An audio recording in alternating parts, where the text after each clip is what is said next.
as you come up to 10, that is their god. That is 10. That is the hermaphrodite. But if you stop at 9 and you skip to 11, skipping God, then you are Luciferian. Because 11 is the number of the magician. It's the one step above. Once you have accomplished the tree of life, you are now the magician. You are one above 10. But they're doing it by skipping God. That's the symbolism of 9/11.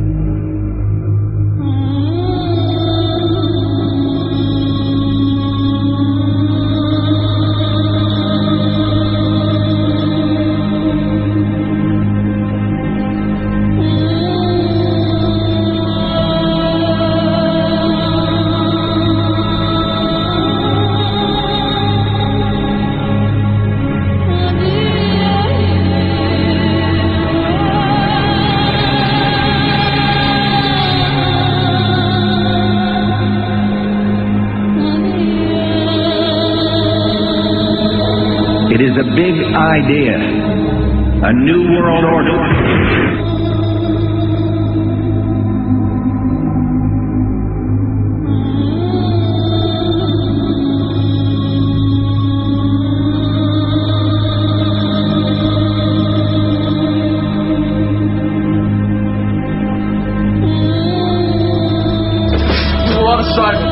We were supposed to kill 2 birds with 1 stone.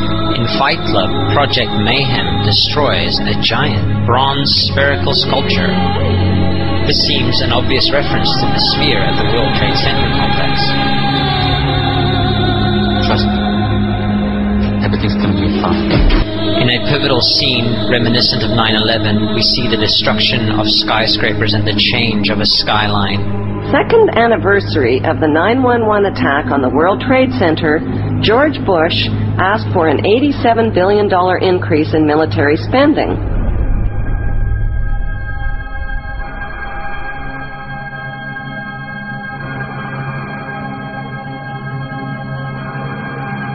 In 1904, Crowley would receive the Book of the Law soon after meditating in the King's Chamber of the Great Pyramid.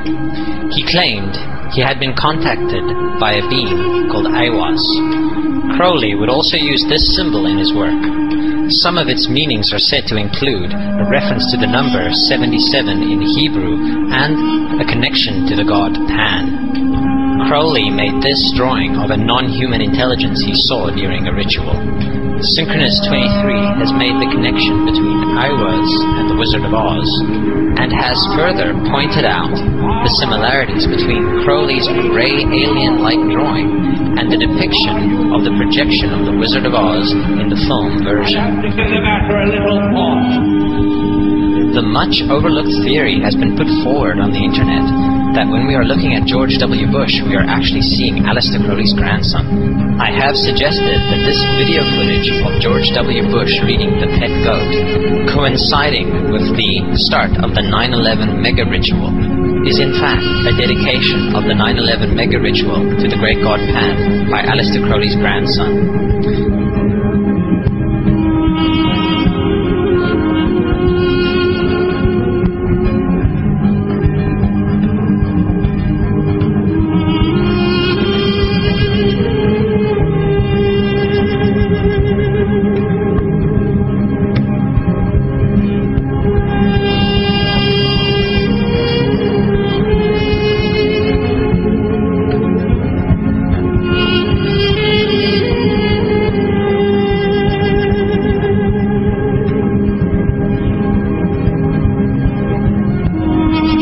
Things get a little weird. This is the 1978 version of The Wizard of Oz, The Wiz.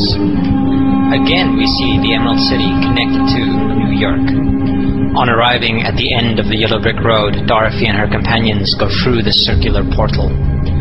Through the door, we see 3 pyramids. Behind the pyramid shape, in between the pyramid pillars of the World Trade Center, we see the sphere, the representation of the Kaaba.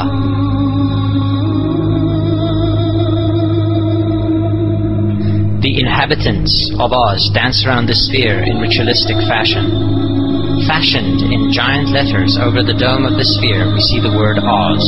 Oz, symbols of Pan and Aiwas. seen smack at the heart where the new Aeon was ushered in and where the Stargate was opened.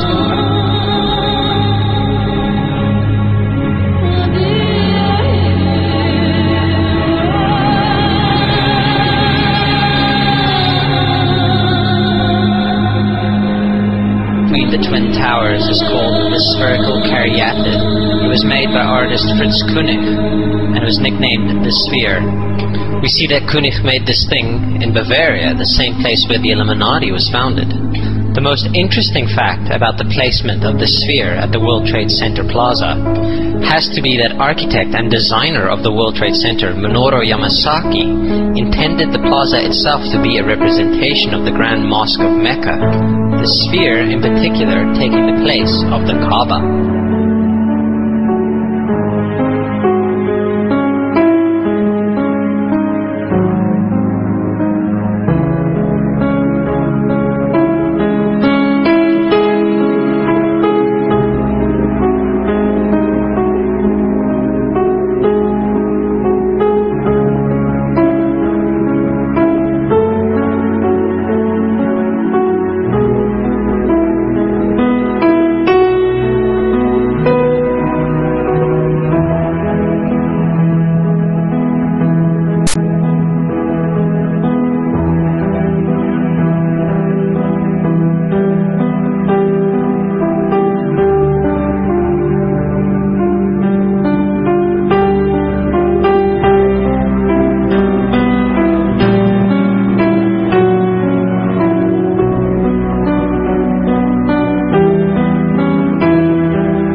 time you start placing your faith and your dedication to the one and only God, the everlasting creator of everything on earth and in the universe. He is greater than anything our minds can comprehend. Do you know how many times Muslims are required to circle the Kaaba when they visit it? 7 times, each counterclockwise. Would you like to know why? You see, what binds us as humans to this life and to this dimension and to this earth is the limits of time and space. We are bound to this dimension and this reality through time and space. Hence, if one wants to leave this dimension or leave this reality, he needs to break away from time and space.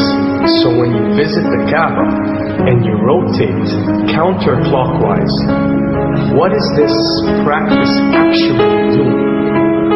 It is literally helping you elevate your soul and elevating yourself to break away from time and space so you can touch something so unique and so beautiful and so powerful that it changes your life forever. If you don't believe me, ask anyone who has visited the Kaaba how he or she felt or how their lives have changed ever since.